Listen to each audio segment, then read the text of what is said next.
Olá pessoal, com vocês o professor José Diogo e no encontro eu irei resolver um exercício lidando com entalpia de rede, a qual é determinada por meio do ciclo de Born-Haber. Através desse ciclo termodinâmico é possível determinar a entalpia de rede, que é um parâmetro termodinâmico importante para avaliar o quão estável é uma rede. Para tanto, fazemos uso de valores de entalpias tabeladas, tais como entalpia relacionada à sublimação do metal, entalpia associada à dissociação do haleto, dentre outras entalpias.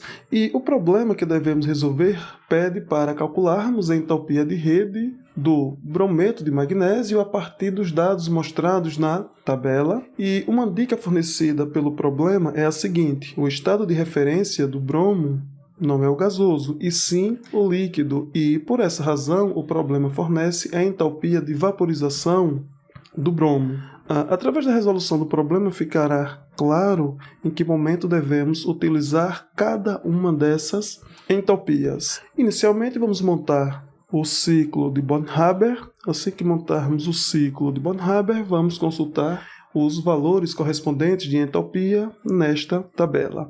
A entalpia de rede ela é rotulada por ΔRH e é definida da seguinte forma. Aqui lidaremos com o brometo de magnésio sólido. A entalpia de rede é definida no sentido de decomposição do sólido em seus constituintes carregados no estado gasoso. No caso do brometo de magnésio, temos magnésio 2+ gasoso mais 2 bromos menos gasoso. A entalpia de rede é, portanto, a entalpia associada a este processo. Como este é um processo que requer energia, ou seja, é um processo que devemos levar a conversão do sólido a seus constituintes carregados e gasosos, precisamos fornecer energia para que tal processo ocorra. É, portanto, um processo endotérmico. E por essa razão, a entalpia de rede será maior que zero, será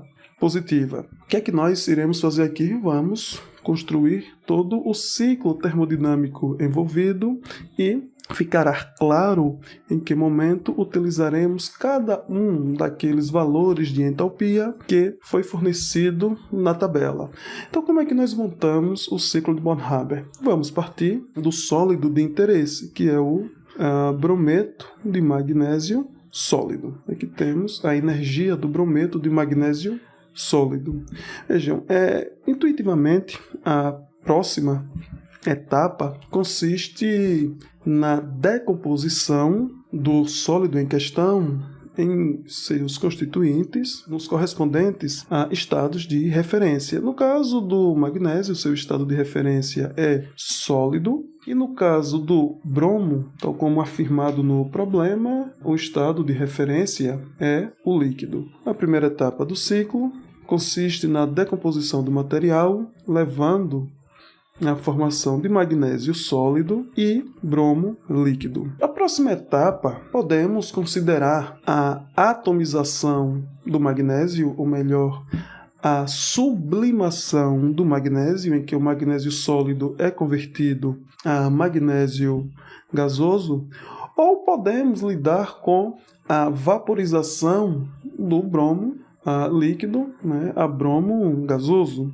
ou seja, qual etapa vamos considerar aqui, não importa, O que importa é que nós completemos o ciclo de modo a permitir a introdução deste processo. Então vamos considerar aqui que a etapa seguinte é a sublimação do magnésio. Daí, magnésio sólido passando a magnésio gasoso, e vamos ainda considerar o bromo líquido. A próxima etapa que será considerada será aquela relacionada à vaporização do bromo. Portanto, o bromo líquido será convertido a bromo gasoso.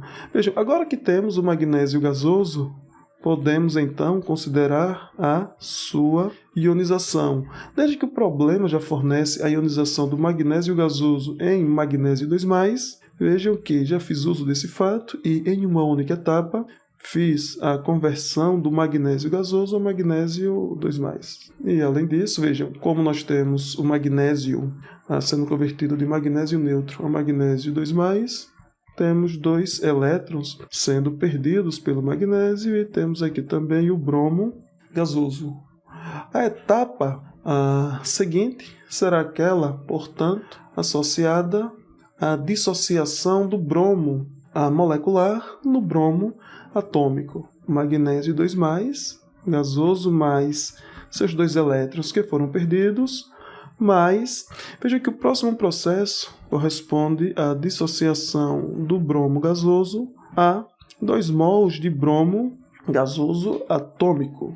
Desde que cada átomo de bromo ganhe um dos elétrons que foi perdido pelo magnésio, temos, portanto, a formação, tá aqui, olha, o nosso magnésio 2+ gasoso mais 2 mols temos, portanto, a formação do íon brometo. Aí veja o seguinte, que esta última etapa a que chegamos está relacionada ao brometo de magnésio, tal como indicado na reação que leva à definição da entalpia de rede. Veja o seguinte, que a entalpia de rede é definida no sentido de levar à decomposição do sólido aos seus constituintes carregados no estado gasoso. Portanto, este processo com o qual estamos lidando no ciclo corresponde ao processo inverso àquele que levou à definição da entalpia de rede. Portanto, a entalpia associada a este processo nada mais é do que menos a entalpia de rede.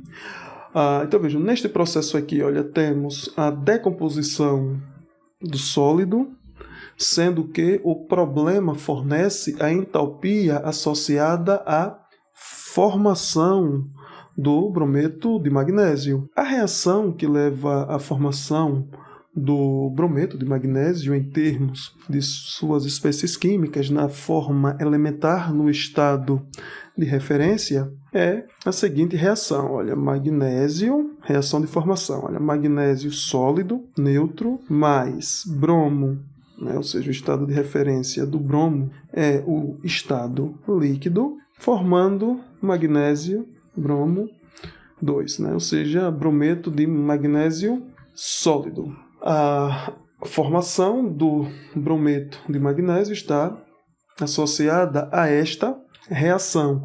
Porém, no ciclo de Born-Haber, nós temos o processo inverso.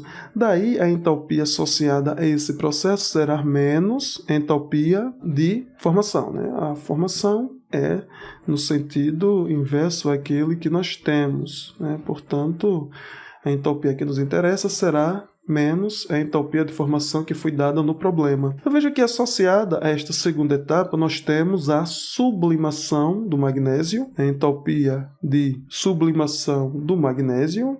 Deixa eu melhorar esse sub aqui de sublimação. Neste outro processo, nós temos a vaporização do bromo. Está aqui, olha, entalpia de vaporização do bromo, lembrando que aqui, olha, é associado ao magnésio e aqui é associado à vaporização do bromo. Na etapa seguinte, fazemos então uso da entalpia de ionização do magnésio, uma vez que o magnésio neutro perde seus 2 elétrons. E nesta etapa aqui, nós temos a dissociação do bromo. E a entalpia de dissociação é definida em termos de 1 mol do composto que está sendo dissociado. Então, neste caso, fazemos uso diretamente da entalpia de dissociação do bromo. Se por alguma razão tivéssemos, por exemplo, meio mol de um dado composto sofrendo decomposição em seu correspondente elemento, neste caso, vejam que nós temos meio mol do composto sofrendo dissociação. Com isso, o valor da entalpia de dissociação deveria ser dividido por 2, uma vez que estamos considerando meio mol de reação, diferentemente desse caso, em que temos 1 mol de reação, né? Ou seja, como nós não estamos lidando com esse caso, vamos apagar. Esta entalpia aqui, olha, corresponde à entalpia de ganho de elétron por parte do bromo atômico. E a reação associada ao ganho de elétron pelo bromo gasoso corresponde a esta reação aqui, olha. Bromo gasoso ganhando um elétron, sendo convertido a bromo menos gasoso. Mas vejam que nós temos 2 mols de bromos envolvidos. Está aqui, olha, 2 mols de bromo envolvidos. Portanto, a entalpia de afinidade eletrônica deve ser multiplicada por 2, uma vez que temos 2 mols de bromo gasoso ganhando elétrons. Então, as entalpias que nós iremos fazer uso estão aqui destacadas. Olha, entalpia de formação, só que nós iremos utilizar o seu negativo, uma vez que o processo que temos é o inverso daquele que leva à definição da reação de formação. Vamos usar a entalpia de sublimação do magnésio, a entalpia de vaporização do bromo, a entalpia associada à ionização do magnésio. Devemos multiplicar a entalpia associada ao ganho de elétron por 2, uma vez que temos 2 mols de bromo gasoso envolvidos, e uma vez que temos conhecimento de todas essas entalpias, podemos finalmente calcular aquilo que o problema nos pede, que é a entalpia de rede. E a entalpia de rede fica, então, determinada da seguinte forma: a soma de todas essas entalpias será igual a 0, né? Uma vez que o ciclo foi completado. Então, no primeiro processo, temos menos entalpia de formação, mais entalpia de sublimação do magnésio. Temos também entalpia de vaporização do bromo, mais entalpia de ionização do magnésio, mais entalpia de dissociação do bromo, mais 2 vezes a entalpia associada ao ganho de elétron por parte do bromo atômico gasoso. Então, 2 vezes entalpia associada ao ganho de elétron, ou seja, a afinidade eletrônica do bromo, menos entalpia de rede. Tudo isso igual a 0. Vamos, portanto, fazer a substituição dos valores nessa expressão que acabamos de obter. A formação do brometo de magnésio apresenta entalpia de menos 524, ou seja, menos 524. Deixarei para colocar a unidade só no finalzinho. A sublimação do magnésio mais 148. Vaporização do bromo está aqui, mais 31. Ionização do magnésio, 2187. Dissociação do bromo, mais 193.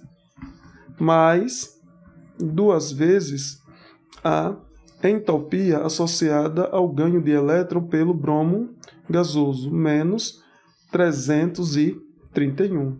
Daí temos que a entalpia de rede é de 2.421 kJ mol/A menos 1. Resolvemos assim aquilo que o problema pediu. Então, pessoal, era isso que eu gostaria de discutir com vocês e até a próxima.